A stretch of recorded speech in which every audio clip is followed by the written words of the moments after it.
They came with dreams of studying in a foreign country, meeting new people, and embracing a new life.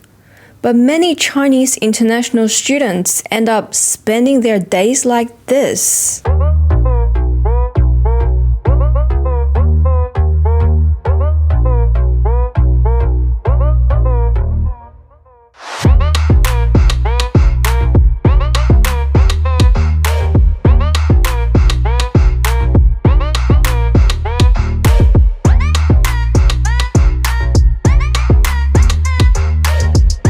Why do so many of them end up isolated and disconnected from the local community?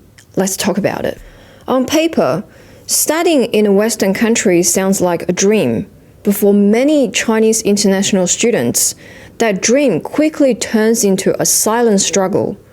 They want to integrate, they're curious about local culture, but things don't go as planned. Hi everyone, this is Jing. Welcome to my channel. Today, we are talking about Chinese international students. Speaking of the big struggle most Chinese international students are facing overseas, language barriers are a big part of it. This Chinese girl posted an article on RedNote called "The Insecurity Felt While Studying Abroad, Just Like a Horse Sleeping While Standing."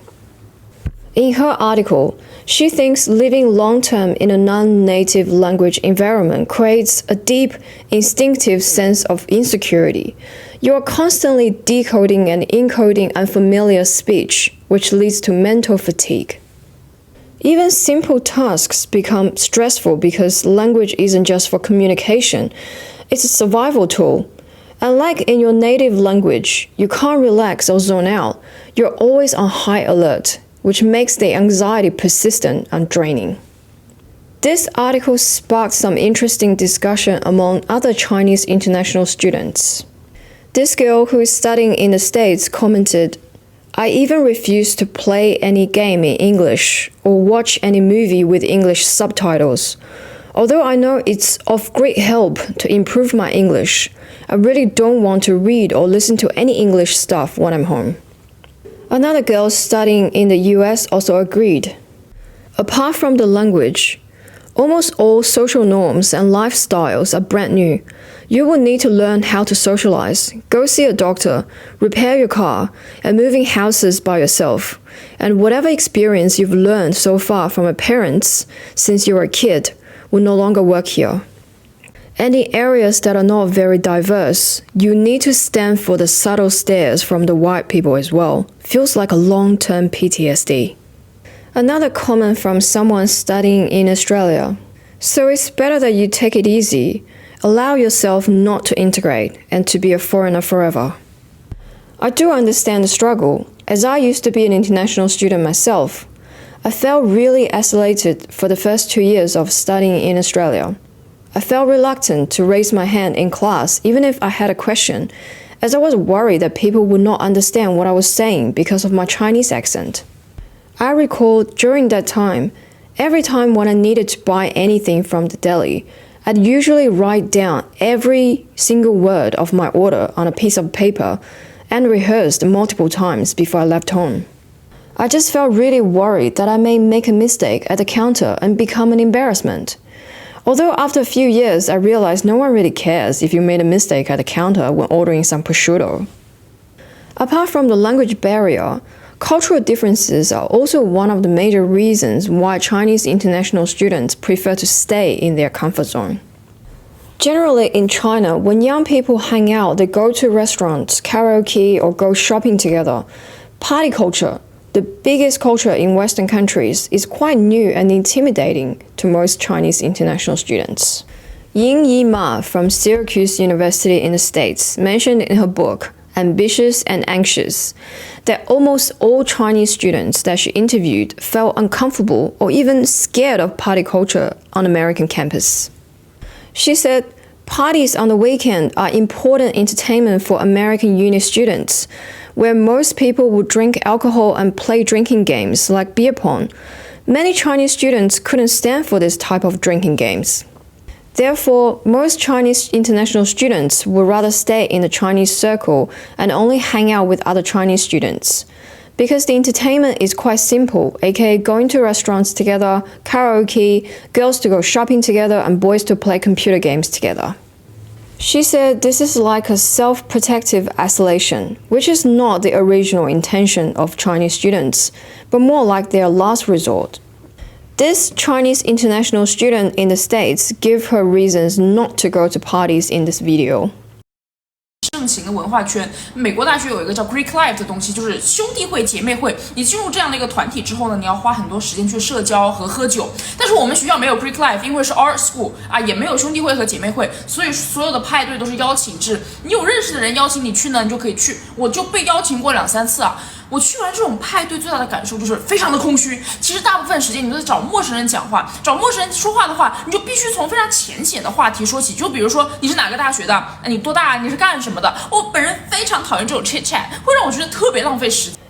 She said she felt void after going to parties, like it's a waste of time to have shallow chit-chat with strangers at the party.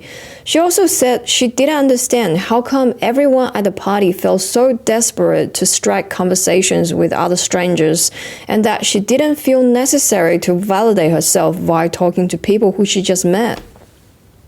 In the end, she said she'd rather spend the time with some real friends or do some productive activities herself. Under this video, I found some interesting comments from other Chinese international students. The heaven for extroverts, but the hell for introverts. And also dislikes small talk culture. No one cares how you've been today. I totally agree with you. I've been in the States for 6 years. When I first arrived here, I didn't know myself well and was not sure what I was into, so just wanted to integrate into the local culture. However, I went to party twice and realized how much I hated that kind of occasion. I'd rather go to the supermarket, go home, cooking, or listen to the music under the sun. Me too. I totally resonate with that. I've never liked bars and have never been able to understand the fast food style of interaction there. As an introvert myself, I do go to parties from time to time, but I have to be completely honest with you guys that I do not enjoy talking to strangers in general. A few times I got invited to house parties where I only knew the host, and when the host was busy with others, I felt super uncomfortable. When I had to strike conversations with strangers at a party, for example, with the people who sat right next to me at the table, 3 to 5 questions raised by myself are my total limit, and the only thing I did to make myself comfortable at the same time is to keep pouring alcohol for myself and hating on the host and myself, who agreed to come to this party in the first place.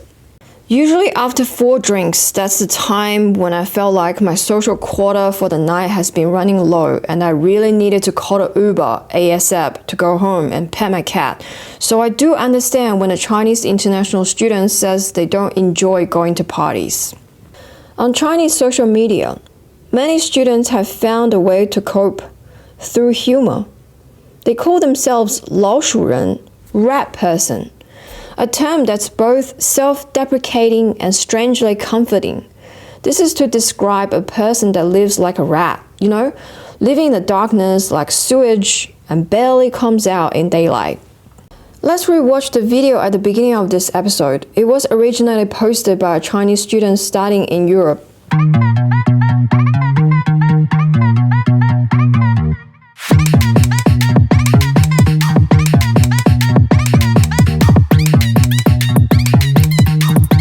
The video quickly went viral because it's painfully relatable to other Chinese students studying overseas.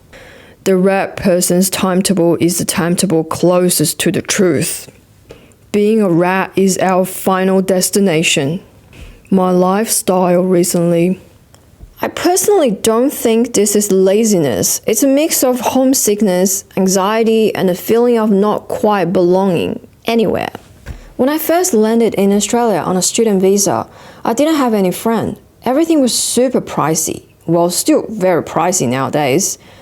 I felt like I was trapped in my small room, where I felt trapped but safe at the same time in this foreign country.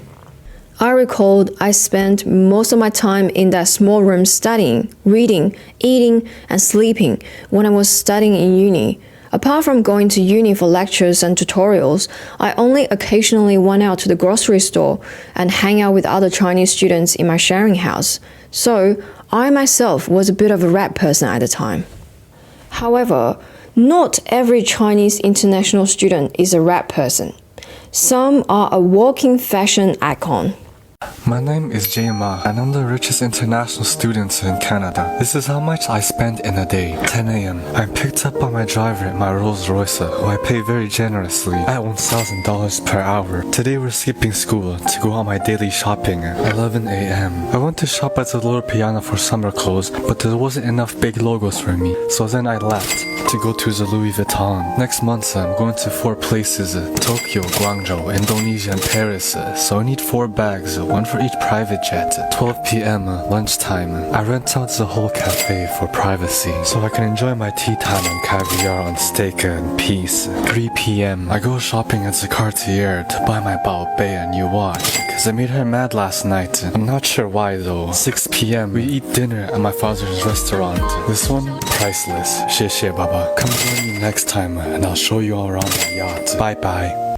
Although some people said this is staged, there are heaps of people believe it's real, as Chinese international students have a reputation like this. As someone born and raised in an average middle-class family in China, I've never imagined myself living a bougie life like that. I recalled when I was studying in uni ages ago, my monthly living expenses were $1,000 Australian dollars, including rent and everything. I used to shop at op shops, and the most expensive shoes I've ever owned were $300. Jeffrey Campbell, I think. Meanwhile, on Reddit and other forums, some local students complained about Chinese students in their class. Under the Reddit sub of University of New South Wales, there was a post by a local student saying he's completed half of his master's degree of journalism, but deeply regretted his decision to study there because 90% of the students were from China, and most of them were struggling with their English, which made his studies super difficult as he would need to carry the whole group when doing group assignments with them. He also said a lot of his Chinese classmates were not even interested in improving their English, who relied heavily on ChatGPT to do their assignments. In the end, OP raised the question if it is just about earning a degree or visa. Some people commented under this post saying they agreed and that they had similar experience as OPs. This Reddit post was then translated and reposted on RedNote, which sparked some heated discussion among Chinese international students. I'm doing a postgrad in communication in University of New South Wales, and I can confirm, yes, 90% of my classmates have poor English skills, and I'm usually the one that has to carry everyone in the group assignment. Some people give presentations by reading the scripts written by ChatGPT with difficulty pronouncing some of the complex words. I was even asked to translate for other groups by the tutor who believed that they didn't understand what she was talking about. Unis can't give up such a big cash cow, haha, win-win. I agree with what he said. Many did come to study in Australia just to get an easy degree and go back to China to get a position in their dad's company. Because they will be struggling more if they do STEM. I know a lot of Chinese students doing STEM that speak fluent English. I do believe what OP said in the Reddit post was true, as I did come across a lot of Chinese classmates with poor English skills back in my uni days. I think a lot of them didn't even choose what they wanted to study, but was arranged by their parents, or just bluntly listened to one of the foreign education agencies in China. I feel sorry that the uni experience for many local students is negatively impacted by their Chinese classmates. However, all those Chinese students were provided entry to these courses by the uni who was supposed to hold the certain standard, for instance, English skills, before handing out offers. I also understand nowadays, especially in Australia, higher education is a major part of exports in the country, and international students are essentially cash cows for Australian unis. So, who to blame? Under the surface of them being a shy rat person, what local people don't know is that some Chinese international students are struggling with mental health. I've bumped into this post on RedNote by a Chinese international student in the UK titled "The Dilemma of a Chinese International Student with Depression." OP said in this post that despite applying for assignment extensions due to mental health issues, the school never responded, that she experienced dissociation during classes, intrusive thoughts in social situations, and worsening physical symptoms from medication, including painful skin conditions.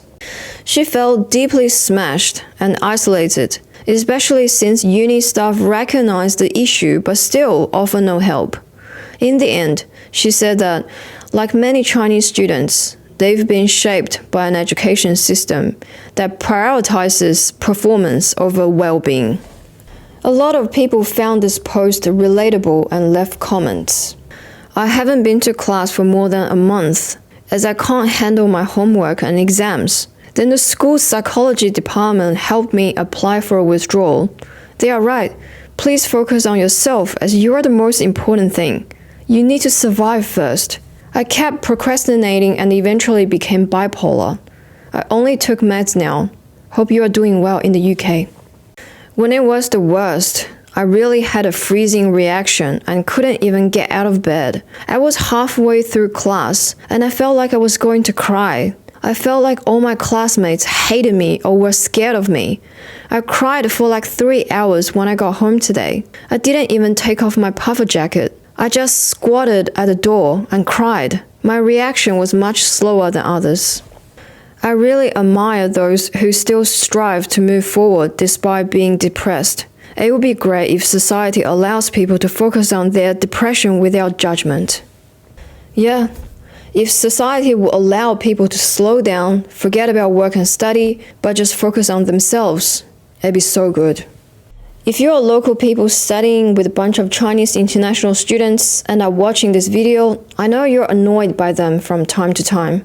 All I ask is that you show a little bit of empathy when you see them struggling, please. If you're a rat person and you're watching this, just it is totally okay to be a rat person from time to time, as long as it comforts you. But once in a while, just open your windows to let some fresh air in, please. And to all the Chinese international students who are experiencing mental health challenges, please know you're not alone. Please do reach out for help, whether it's through a trusted professional, your uni support services, or just someone that you trust. Always remember, your well-being matters more than any deadline. Thank you so much for watching this video, and I'll see you next time. Bye-bye.